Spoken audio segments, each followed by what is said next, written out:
22. Exodus chapter 22.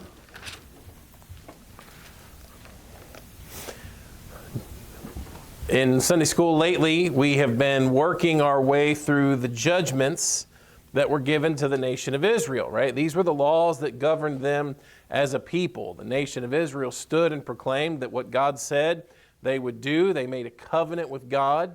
Now, these aren't our laws, right? These aren't the laws of the United States of America. We're not a theocracy. We did not raise our hands to the covenant that God made at Mount Sinai. And so, if there's ever any struggle with that, sometimes people wonder, well, should the United States of America enforce, the laws or judgments that were given? That's not always applicable, right? There's no moral responsibility for us to mimic these laws one for one. And yet you'll see, and you have seen as we've gone through these are good foundational principles for society. Principles for a judge to govern over a group of people, to make wise determinations, to make wise decisions, things that deal with fairness and justice. So the more that our country comes into agreement with at least the principles of these, you certainly find better success. We're going to talk tonight in Exodus chapter 22. The first 15 verses deal with laws of theft and property. That's what we'll title tonight, the laws of theft and property. And these will lay out the circumstances for different types of theft, property loss, property damage, and the resulting consequences of those. Again, we may not morally be responsible to do a one-for-one, similar circumstance or similar consequence, and yet a nation does need to prosecute, a nation does need to punish wrongdoers, evildoers. The Bible tells us that the powers that be are ordained of God, and that he holdeth not the sword in vain. So a nation that is governed by laws is certainly infinitely wiser than a nation that's governed by chaos and anarchy. Exodus 22 verse 1, if a man shall steal. Now you already know that it's wrong to steal. That one was written in stone, right? Exodus chapter 20, verse 15, it's not complicated. Thou shalt not steal. Stealing is wrong. We know that from the Ten Commandments. But these laws are going to lay out the specific principles that judges should follow in the administration of justice. What if somebody does steal, right? Do we take them out and stone them? Do we take them? Do we put them in jail? What do we do if a man shall steal? So tonight, let's talk about the laws of theft and property. Number one, let's talk about grand theft. Grand theft. Verse 1, if a man shall steal an ox or a sheep and kill it or sell it, he shall restore 5 oxen for an ox and 4 sheep for a sheep. Now, according to the law of the Old Testament in Israel, if a man had stolen an ox or a sheep, he was required to pay restitution. Okay? He was required to pay restitution. One thing that you're going to notice throughout these laws, that the penalty for theft, for property damage, for liability on those things was not jail. It was not a capital crime. There's not, not stoning. They're not going to kill a thief. And they're not going to put him in jail either. His punishment is required restitution. He has to pay it back. You're going to notice that throughout all of these laws, that they require restitution. The obligation to repay is something that is often missing from contemporary laws in a lot of countries, even in our country. That our laws do not often require the repayment or the restitution of loss. But an Israelite was required to make his theft right by repayment. You'll notice in this verse that the penalty could be up to 4 or 5 times the amount that he stole. Now, why was that? What's the reason for that? That you have to pay back more than you stole? Number one, well, of course, there has to be a penalty, right? Now, you can imagine if I'm talking to Elliot, and I'm like, if you steal something, here's your consequence. You have to give it back. There's no consequence, right? If that is the only consequence, it's no consequence at all, right? There does have to be something more than just if you steal something, you have to give it back. There does actually have to be a legit, thought out, well-considered punishment. So sometimes it was 4 to 5 times the amount. Another reason for that is that there is a sense in which the thief not only returns what he stole, but he needs to account for the time and trouble involved in recovering it. Right? If you steal someone's ox or you steal his sheep, there's time lost. There's something lost in the amount of time, and the work to recover it needs to be accounted for. Another reason you might say is that, if you're dealing with this kind of society, the ox was usually necessary for farm work, right? For living in a farming kind of culture. You steal a man's ox, you haven't just stolen his animal, you've stolen his way to make a living. You've stolen his livelihood, his ability to farm, his ability to work his land. So you'll notice here in the verse number 1 that sometimes the penalty was 4 or 5 times that which was stolen. Interestingly enough, in 2 Samuel chapter number 12, you'll remember the story of David after he had taken Bathsheba. The prophet Nathan comes to him with the story about the rich man that had a plenty. And when he went to make a banquet for his friends, he took the poor man's lamb, right? The poor man that only had one little lamb, he took that. And when David was told this story, David was furious, wasn't he? David was irate that the rich man could steal this poor man's lamb. What was the penalty that David was ready to execute upon him? 2 Samuel 12 and verse number 6. 2 Samuel 12 and verse number 6. And he shall restore the lamb fourfold because he did this thing. You say, well, David lashed out in anger. David wanted to make sure that the law was followed. That was required payment. You steal a lamb, you are required to pay it back fourfold. And so that's just an interesting comparison there that David seems to be well acquainted with the law. He didn't come up with that number out of nowhere, and he didn't come up with that number just out of anger. It was required. So let's look at our text here in Exodus 22. Talking about theft. You steal an ox, you steal a sheep, you are required to make restitution, often several times more than what you stole. Now, let's talk about the treatment of thieves. Verse number 2, if a thief be found breaking up and be smitten that he die, there shall no blood be shed for him. Now, what does that mean? Generally, the law was, and we talked about this in Sunday school in chapter 21, if you kill someone, right, you can't just kill people. If you kill someone, you're guilty and your blood would be shed. But if the thief was found breaking up, and he's smitten that he die, there shall no blood be shed for him. Now, verse 3, if the sun be risen upon him, there shall be blood shed for him. For he should make full restitution. If he have nothing, then he shall be sold for his theft. A property owner had the right to defend himself and his property with reasonable force. Now, under the cover of darkness, the owner was permitted to act in self-defense.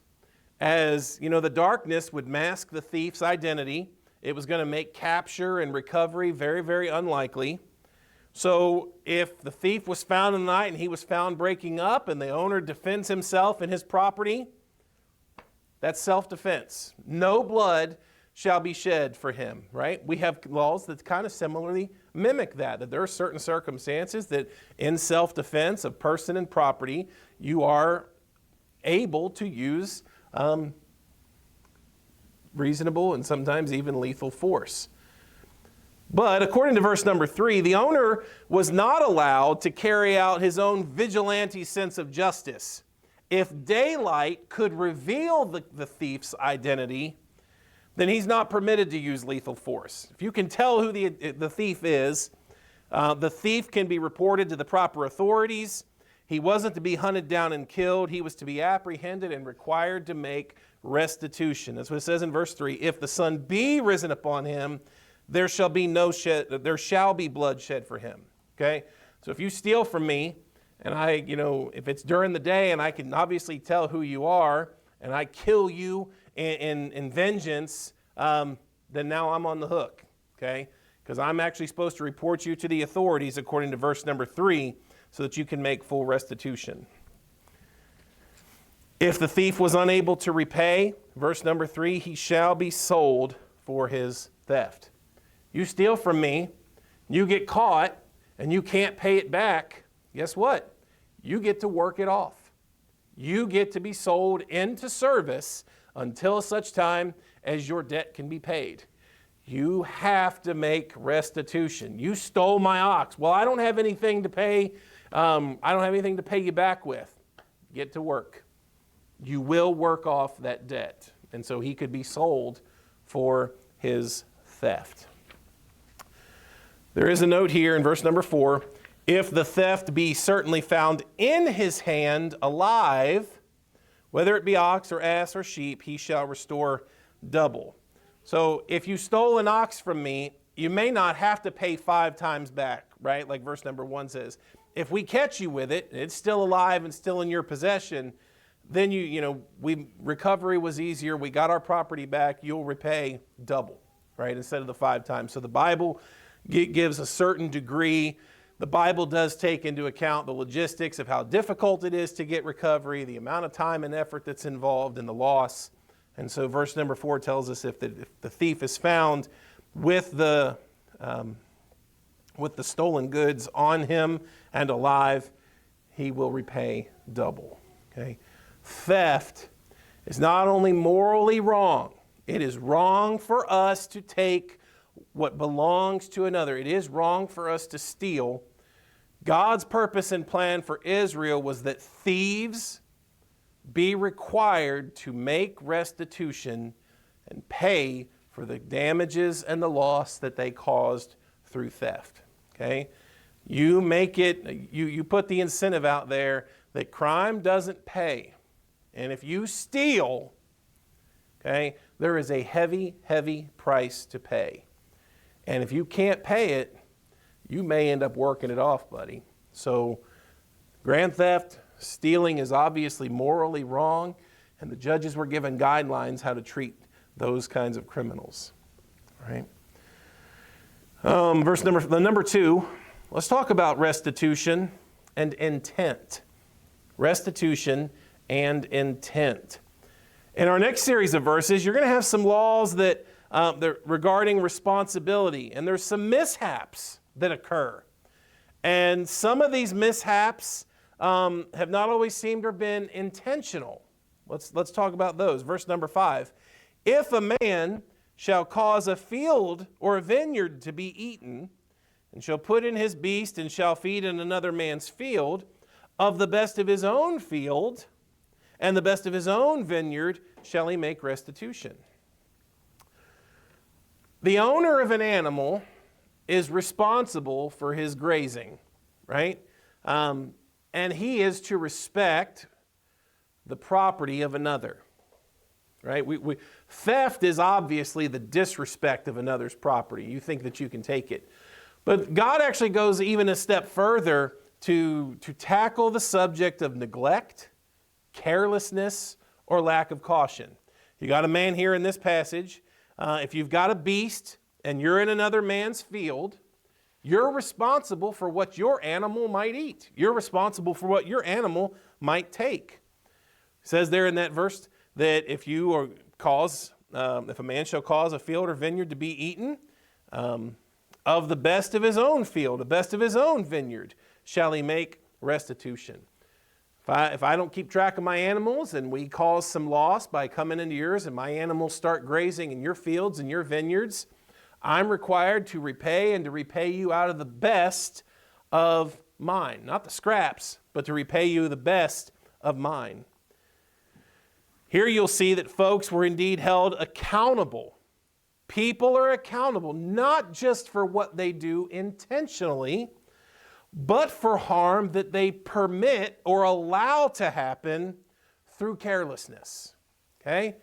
There is such a thing as intent, and things that are done intentionally, those are wrong. But the things that we allow to happen through our own neglect, or that we allow to happen to another through our own carelessness, the Lord says that's wrong. That's not good that we do our neighbor that way, right? What did Jesus say on all these? You know, you can hang to love your neighbor as yourself. Be thoughtful of your neighbor. Be respectful toward them. Care about him and his goods. Don't just carelessly let your animal graze through another man's field. And if you do, be prepared to pay him back. Be prepared to pay back what you allowed, the loss that you allowed to happen to another. You say, I didn't mean for that to happen. No, you didn't mean for it to happen, but you allowed it to happen. It happened under your watch. And so you got to pay him back. Okay, you got to do right. You got to do right by him in that situation. The subject here is carelessness. The punishment here is repayment via the best of your own field. That law is strict enough to give each person reason to not allow his own animals to be careless or destructively graze through somebody else's field.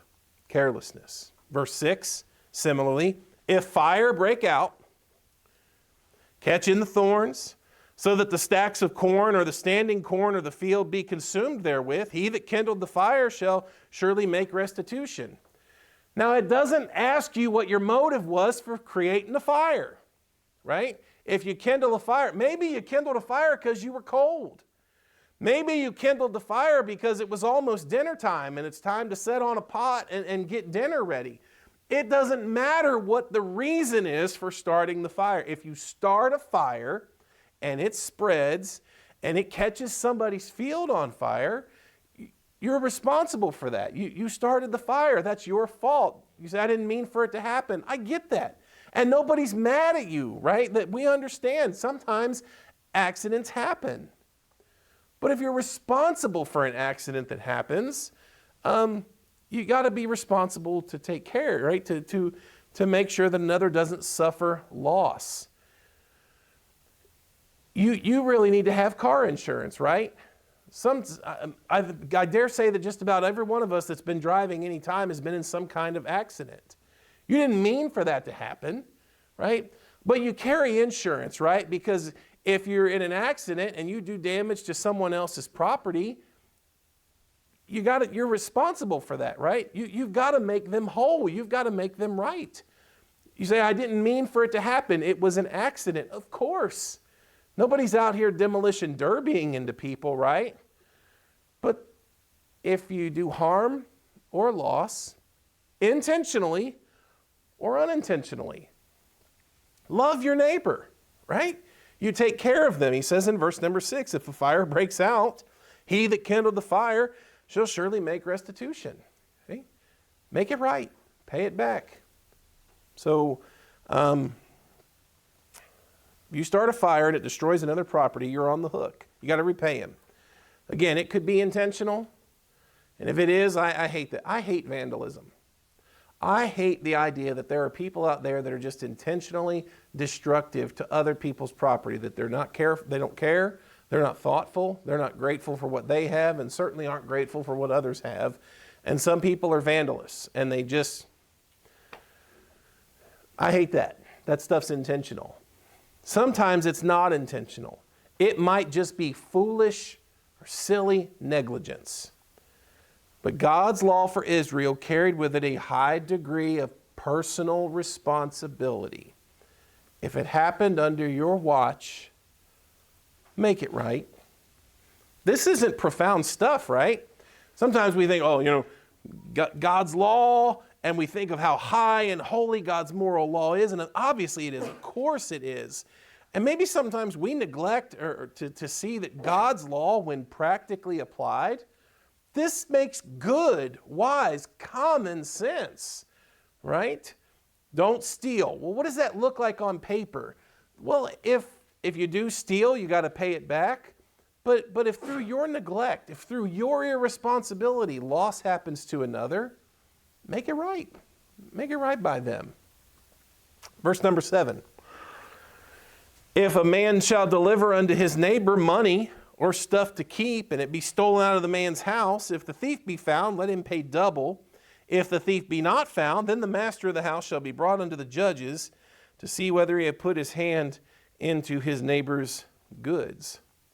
You know, if someone gives you something to hold on to for them, you should protect it with caution and with carefulness.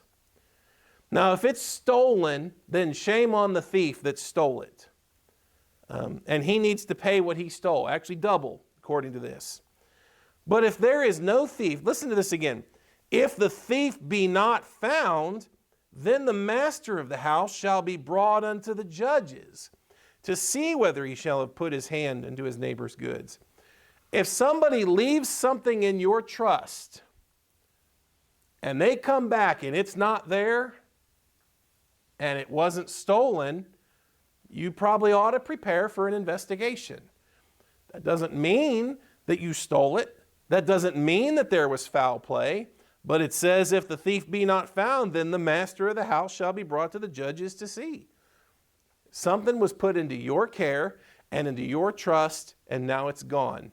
You have to be prepared to answer for that. You have to be prepared to take responsibility for stuff that is entrusted to you.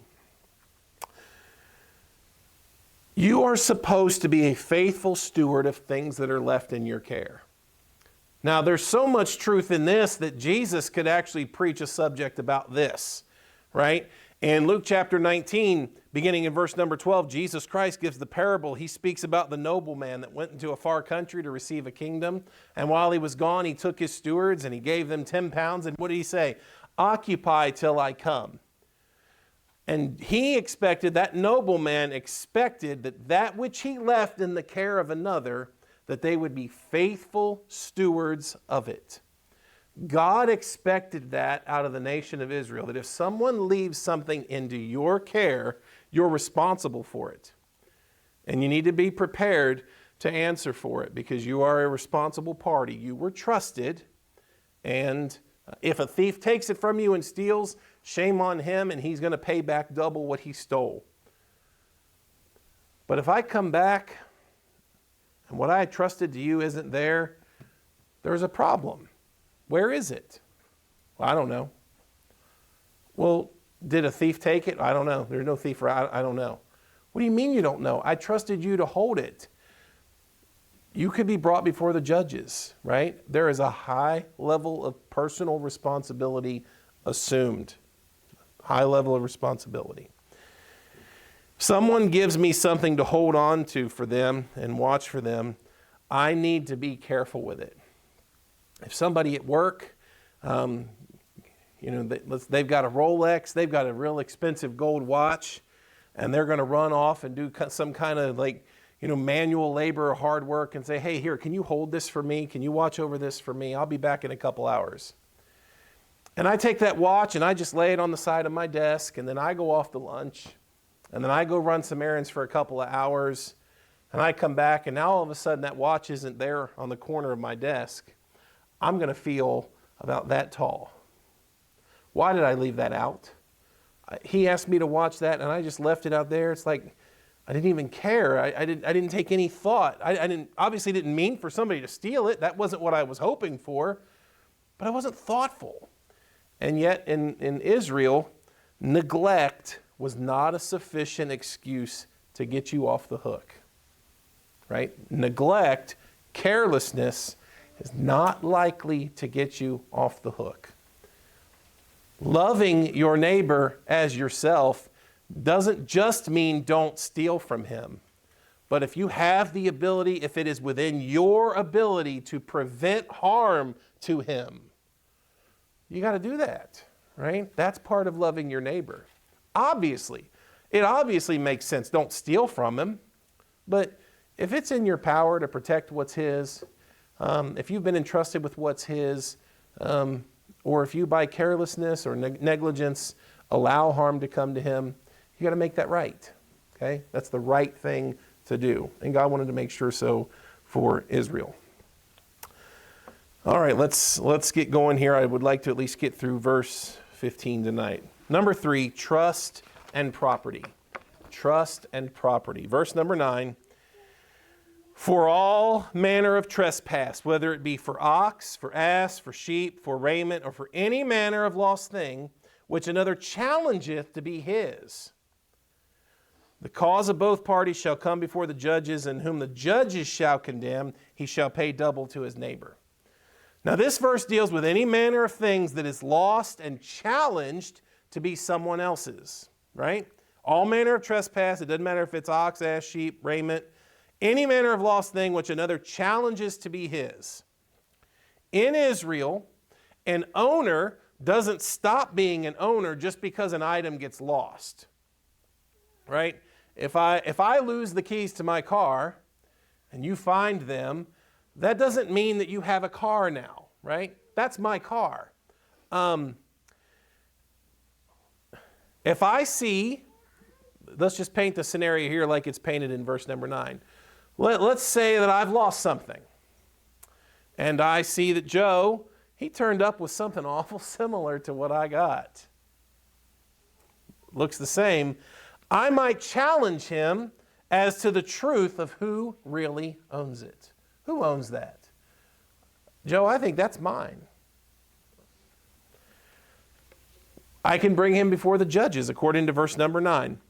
The cause of both parties shall come before the judges. And the judges, whom the judges shall condemn, he shall pay double to his neighbor. If the judges determine that it was mine, guess what? Joe's got to pay it back with restitution. He's got to pay back double. Yeah, there's evidence there. Doesn't just look like his, it is his.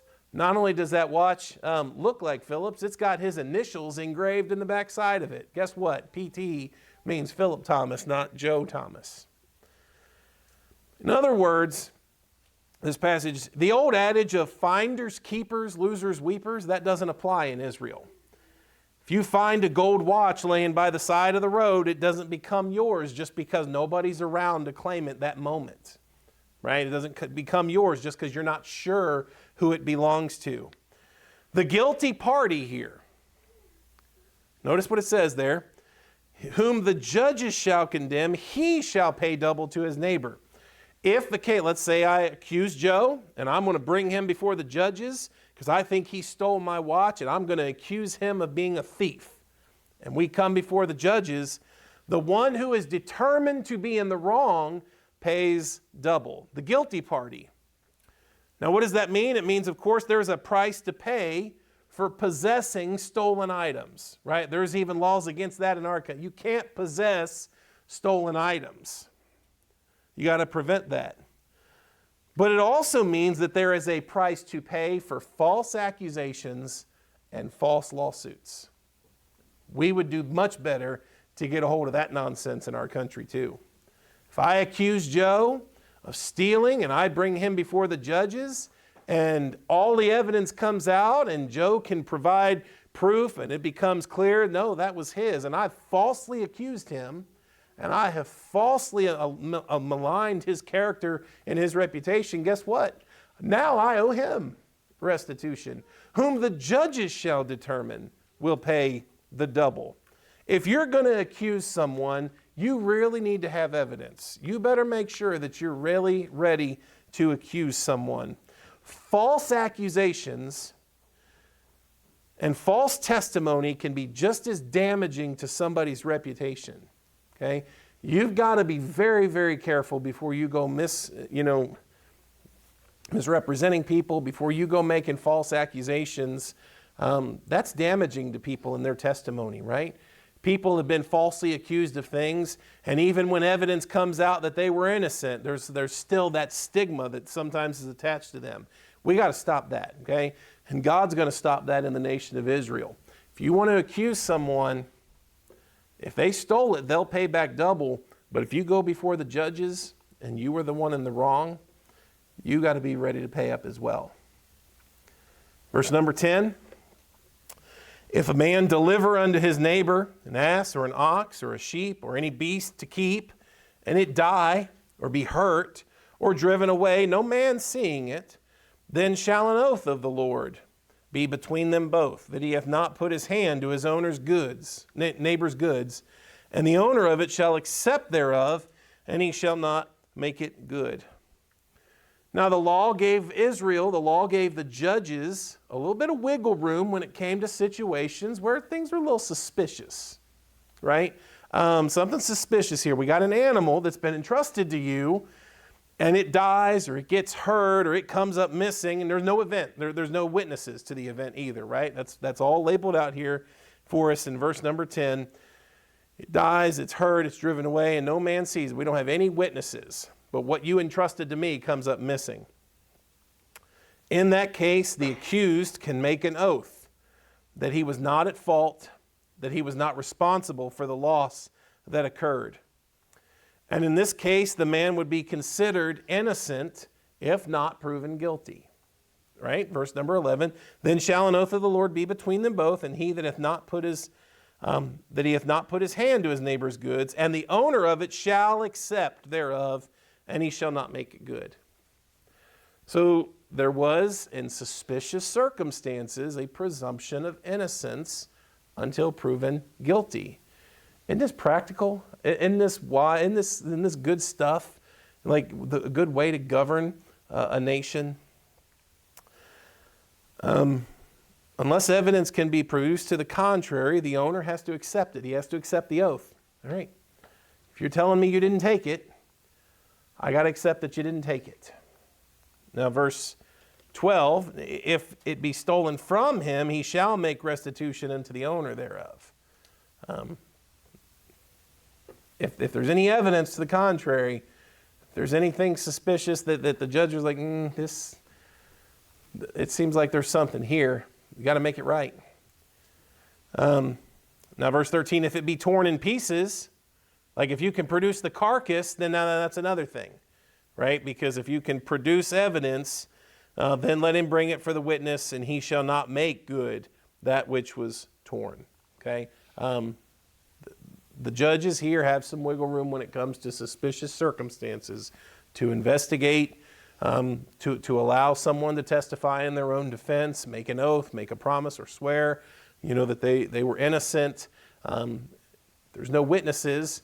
And there's no evidence, like no carcass or no, what does it say there in verse 13, if it's torn in pieces and he can produce.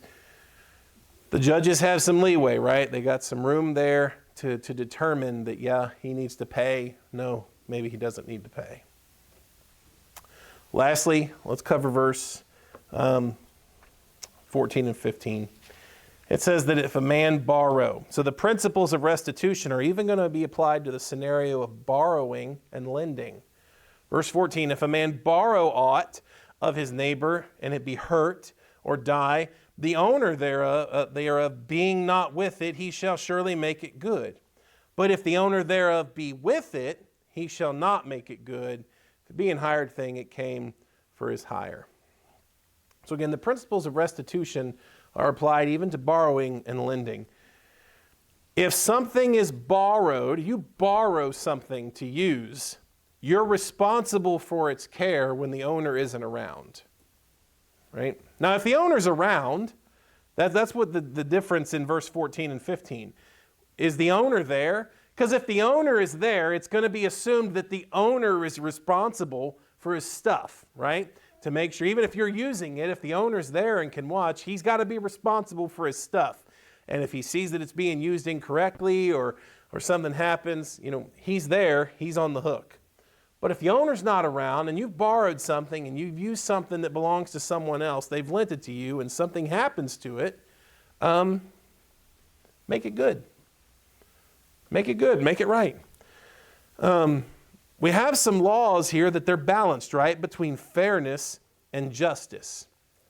If the owner's there and something happens, there's the honest truth that sometimes things happen. And just because, and again, here's one I think our country needs to get to. Just because someone suffers some kind of loss, that does not mean that they are entitled to be rewarded by society, right? Here you've got the owner, that he's letting someone else use his tool or whatever it is, and something happens to it. That does not necessarily mean that he's entitled to reward or to repayment, right? You got to balance justice with fairness. Sometimes things happen and no one is to blame, right? There are some times that things happen. Things break. Things wear out. Loss happens to all of us. And there's sometimes it's not anybody's fault. Just because something happened to your tool doesn't necessarily mean that somebody owes you a new one, right? We struggle with that, right? We struggle with that entitled mentality in our society that if any wrong happens to me, somebody owes me. And God sets up a system where it's balanced between fairness and justice. Just because a guy loses something, that does not necessarily mean that he's entitled to reward or to repayment. Sometimes things happen and no one is to blame. And it's harmful to keep looking for someone to blame.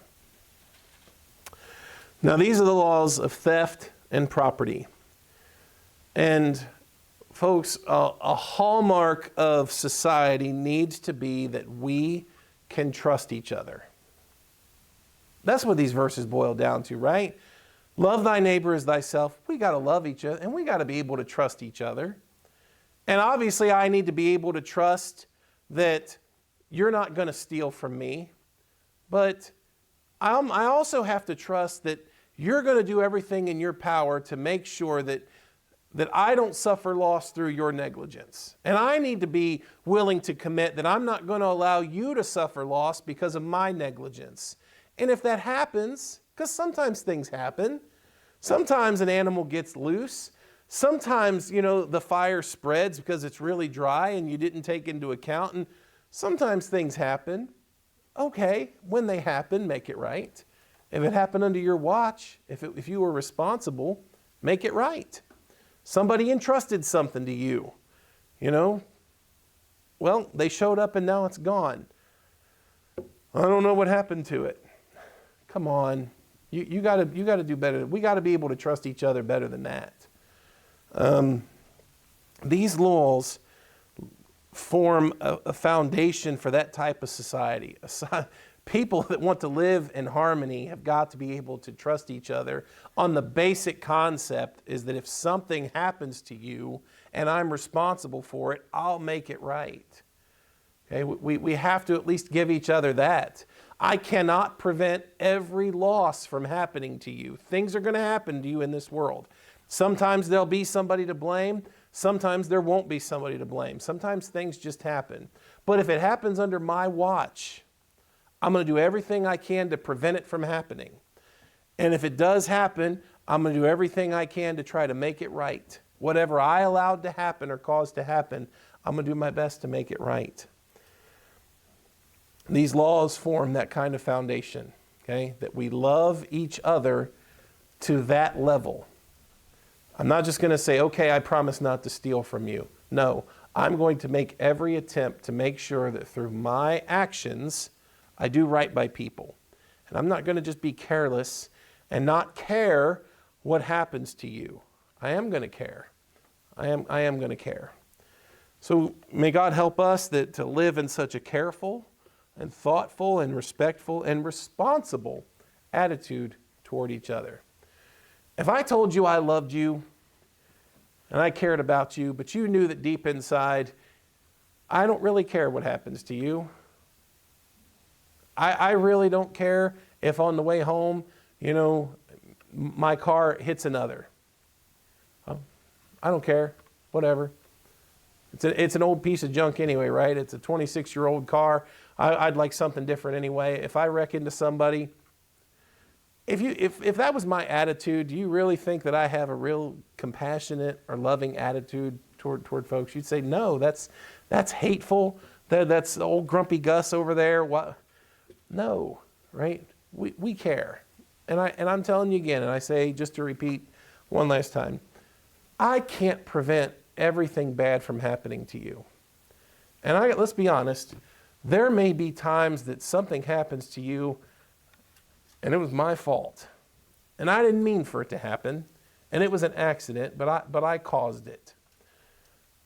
We should commit to each other that in those circumstances, we're still going to try to do what we can to make it right by each other. Okay?